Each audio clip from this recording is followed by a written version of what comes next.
একাত্তরের মানবতা বিরোধী অপরাধের মামলায় মৃত্যুদণ্ডের রায়ের বিরুদ্ধে জামাত নেতা এটিএম আজহারুল ইসলামের আপিল শুনানি দ্বিতীয় দিনের মতো শুরু হয়েছে।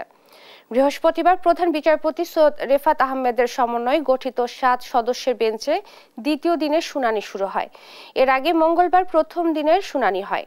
ওই দিন মামলার সাক্ষ্য প্রমাণের নানা অসঙ্গতি তুলে ধরেন আজহারের আইনজীবী।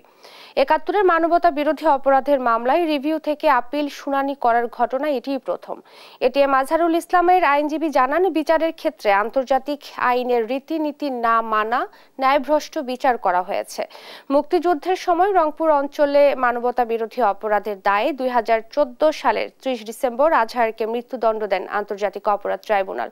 এর রায়ের বিরুদ্ধে আপিল করেন জামাতের এই নেতা। 2019 সালের 23 অক্টোবর এটিএম আজহারুল ইসলামের মৃত্যুদণ্ডের রায় বহাল রাখেন আপিল বিভাগ।